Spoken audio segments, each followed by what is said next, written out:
ঢাকার শাহবাগ এলাকায় বরিশাল ভোলা সেতুর দাবিতে বিক্ষোভ করেছে ঢাকাস্থ ভোলা জেলার বাসিন্দারা।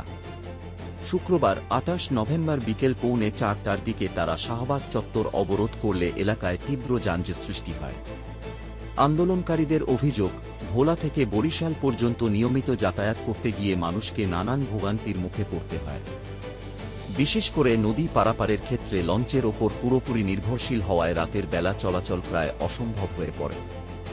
জরুরি চিকিৎসা, শিক্ষা বা অফিসিয়াল কাজে ঢাকায় আসতে চাইলে অনেককে পুরো একটি দিন অপেক্ষা করতে হয়, যা ভোলাবাসীর জন্য বড় ধরনের দুর্ভোগ।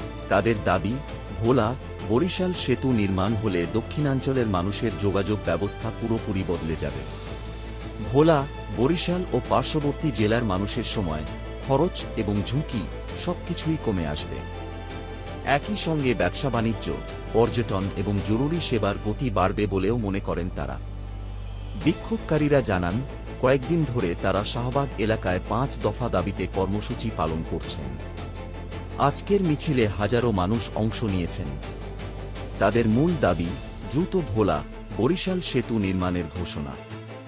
আন্দোলনকারীদের একজন ফয়সাল আহমেদ বলেন, ভোলা থেকে বরিশাল পর্যন্ত একটি সেতু এখন সময়ের প্রয়োজন। প্রতিদিনের যাতায়াতে আমরা চরম দুর্ভোগের মধ্যে থাকি।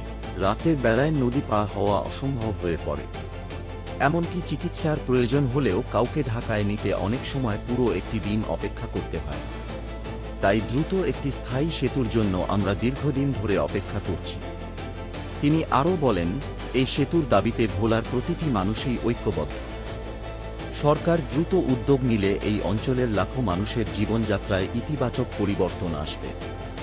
বিক্ষোভকারীরা আশা প্রকাশ করেন, সরকার তাদের দাবি বিবেচনায় নিয়ে অতি দ্রুত ভোলা বরিশাল সেতু নির্মাণের প্রক্রিয়া শুরু করবে। এরকম আরও আপডেট পেতে আমাদের চ্যানেলটি সাবস্ক্রাইব করুন।